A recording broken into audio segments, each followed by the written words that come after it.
Oh, oh, oh.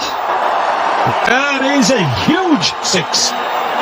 ये साल था 2010 का, जहां भारत और न्यूजीलैंड के बीच एक ऐसा मैच खेला गया था जिस मैच में न्यूजीलैंड के बल्लेबाजों ने भारतीय गेंदबाजों पर छक्कों की बरसात करते हुए मैदान पे तबाही मचा करके रख दिया था। आशीष नेहरा के आखिरी ओवर में 2 लगातार छक्के और फिर बैक टू बैक 2 चौका ठोककर कुल 21 रन इस आखिरी ओवर में बनाते हुए न्यूजीलैंड ने 315 रनों का एक पहाड़ जैसा टारगेट भारत के सामने रख दिया था। और ये विश्व क्रिकेट का वो दौर था जहां 300 रन तो कभी कभार ही बनते थे और इतने बड़े स्कोर का चेज होना किसी अपवाद के जैसा था। यही कारण था कि अधिकांश लोग इस मैच में भारत की हार को कबूल कर चुके थे, लेकिन भारतीय टीम का ये रन चेज किसी साउथ के थ्रिलर मूवी से कम नहीं होने वाला था। भारतीय टीम की तरफ से पुष्पा बन करके आता है एक ऐसा खिलाड़ी जिसने कहा, चाहे कुछ भी हो जाए मैं हरगिज झुकेगा नहीं साला। तो कौन है वो खिलाड़ी और कैसा था उसका चमत्कार, देखने के लिए वीडियो में आखिरी तक हमारे साथ बने रहिए। साथ ही इस वीडियो को लाइक कर कमेंट में जय हिंद लिखना भी बिल्कुल मत भूलिएगा। न्यूजीलैंड के 315 रनों के जवाबी कार्रवाई में गौतम गंभीर के साथ पार्थिव पटेल भारतीय पारी की आगाज करने मैदान पर दस्तक देते हैं, जहां पहले ओवर की दूसरी गेंद पर ही गौतम गंभीर ने सिंगल लेकर अपना और साथ में भारतीय टीम का खाता भी जरूर खोल लिया था। लेकिन इस पहाड़ जैसे टारगेट तक पहुंचने के लिए भारत को जरूरत थी बाउंड्री की, और इसका श्री ग्रेस किया पार्थिव पटेल ने। He squeezed that through, so he's away as well. Parthiv Patel, this is a fast outfield, and it wins the race. So 4 for Parthiv Patel. Kyle mills की ये गेंद, छोटा पैकेट बड़ा धमाका, पार्थिव पटेल का ऑफसाइड पे करारा प्रहार, 4 रन। यहाँ पार्थिव पटेल ने तो अपनी मंशा साफ कर दी थी, लेकिन दूसरी छोर से गौतम गंभीर को भी जरूरत थी कुछ ऐसी ही ताबड़तोड़ बल्लेबाजी करने की। फिलहाल मिडिल स्टंप पर डाली गई इस शॉर्ट पिच गेंद को पार्थिव पटेल ने कलाइयों के सहारे खूबसूरती के साथ मोड़ दिया है। गेंद गैप में है जो जोड़ करके जाएगी पार्थिव पटेल के खाते में एक और चौका। और ये लीजिए, पटेल के खाते में एक और जोड़ दीजिए। यहाँ गौतम गंभीर का बल्ला भले ही शांत था, लेकिन पार्थिव पटेल का बल्ला पूरी तरह से हल्ला करता हुआ। Brilliant. 4 more. He got a hand to it, but couldn't quite stop it up to. These guys are really laying into them.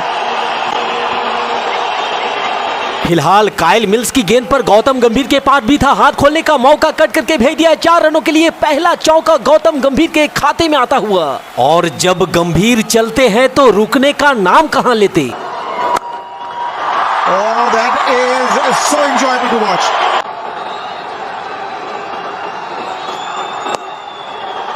For more, there's nobody on fine leg.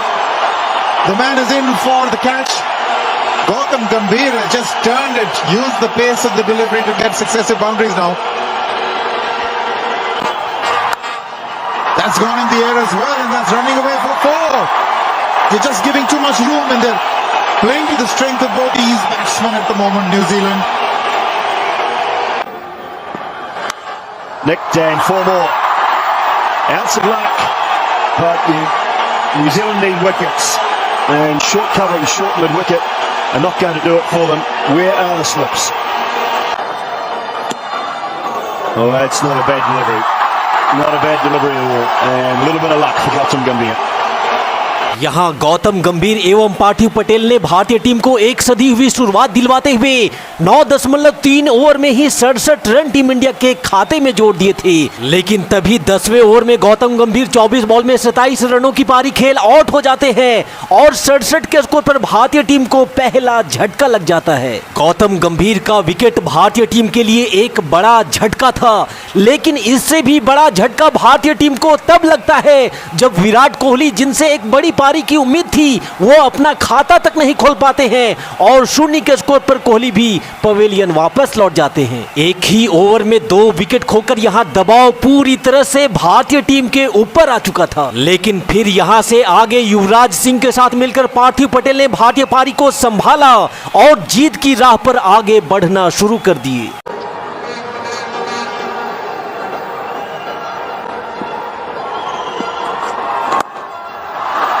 Full and beautifully driven by Yuvraj. 81 for 2.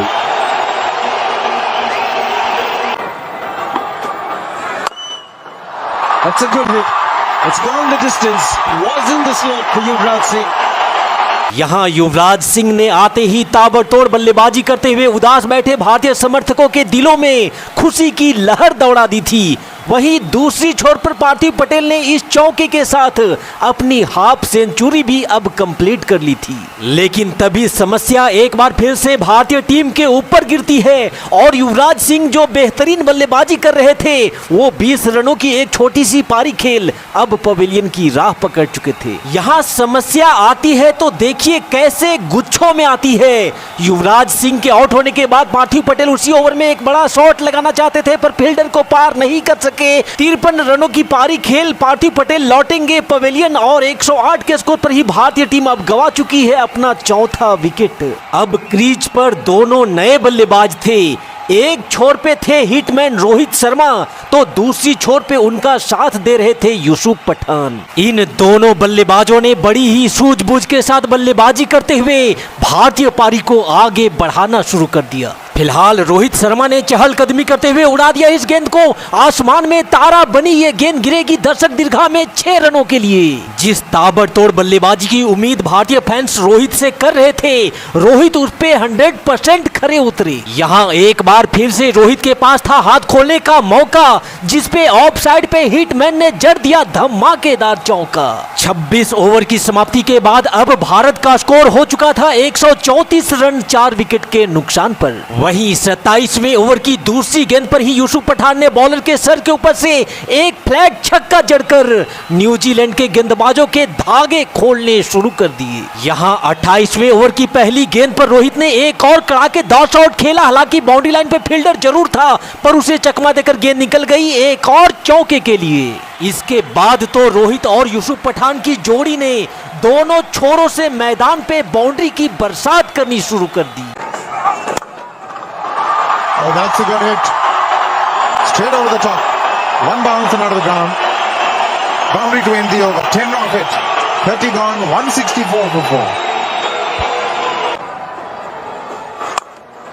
Patan goes big. Has he hung out? No. This will clear the rope. Effortless strike. The second time he's gone over long on. Well struck. Inside out, over, extra cover.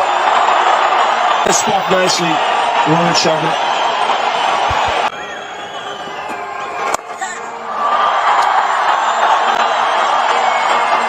Splits the field. यहाँ यूसुफ पठान और रोहित शर्मा ने New Zealand के गेंदबाजों को तूफान का दर्शन करवाते हुए भारत के स्कोर को 186 रनों तक पहुंचा दिया था। लेकिन तभी घटती है वो घटना जिसने भारत के जीत की उम्मीदों पर एक बार फिर से पानी फेर दिया था। 44 रनों की एक बेहतरीन पारी खेलने के बाद रोहित शर्मा अब भारतीय टीम का साथ छोड़ चुके थे और रोहित के इस विकेट के साथ ही अब भारत के जीत का सपना भी टूटता हुआ नजर आने लगा था। लेकिन मैदान पे खड़ा था वो पठान जिसने कहा चाहे कुछ भी हो जाए मैं झुकेगा नहीं, आखिरी गेंद तक भारत को जीत दिलाने के लिए मैं लड़ेगा। यहाँ से आगे यूसुफ पठान ने सौरभ तिवारी के साथ मिलकर बड़ी ही बहादुरी से न्यूजीलैंड के गेंदबाजों के साथ लड़ना शुरू कर दिया। देखते ही देखते अब भारत का स्कोर भी 200 रनों को पार कर चुका था, लेकिन अब भी भारत को जीत के लिए 84 बॉल पर 113 रनों की जरूरत थी। पारी का 37वां ओवर शुरू होता है, जिसकी पहली ही गेंद पर यूसुफ पठान ने लॉन्ग ऑन के ऊपर से एक बड़ा छक्का लगा करके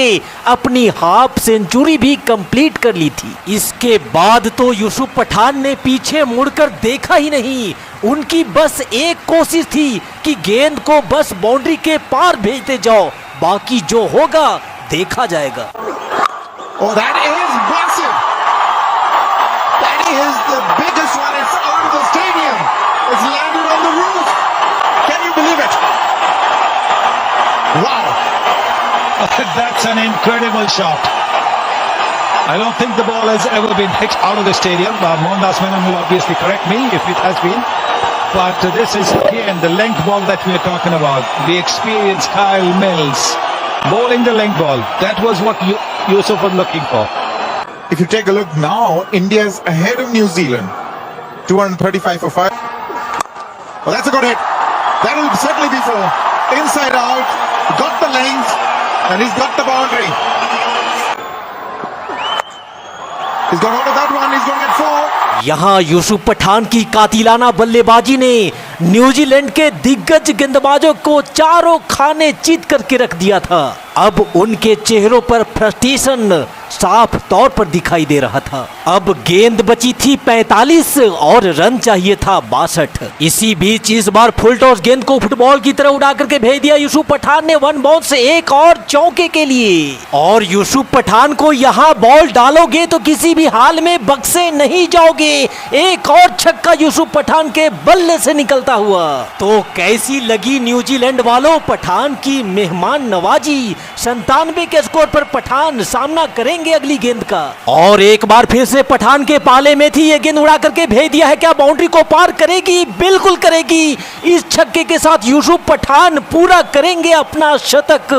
कमाल, लाजवाब, बेमिसाल यूसुफ पठान का ये शतक मात्र एक शतक नहीं, बल्कि इन्होंने टीम इंडिया को इतने बड़े रन चेज में संकट से निकालकर इस मुकाम तक पहुंचा दिया था। और दूसरी छोर से सौरभ तिवारी का भी योगदान काफी सराहनीय रहा। इस रन चेज में वो यूसुफ पठान के साथ कंधा से कंधा मिलाकर साथ खड़े थे। जब जरूरत थी सिंगल लेने की तब सिंगल लिया, और अब सौरभ तिवारी भी हाथ खोलने में थोड़ा भी संकोच नहीं कर रहे थे। लेकिन इस मैच के रियल हीरो तो यूसुफ पठान थे, जिन्होंने इस सिंगल के साथ भारत के स्कोर को 315 रनों तक पहुंचाकर स्कोर को बराबर कर दिया था। अब गेंद बची थी 8 और रन चाहिए था मात्र 1। लेकिन सौरभ तिवारी ने अगली ही गेंद पर एक विजयी छक्का लगा करके इस बड़े रन चेज में भारतीय टीम को विजयी बना दिया। लेकिन भारतीय टीम के इतिहास बनाने की ये कहानी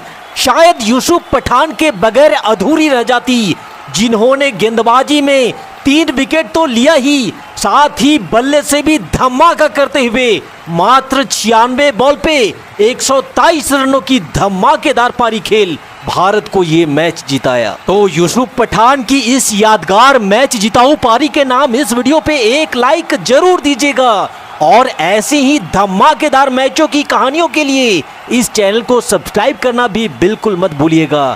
thanks for watching this video. जय हिंद, वंदे मातरम।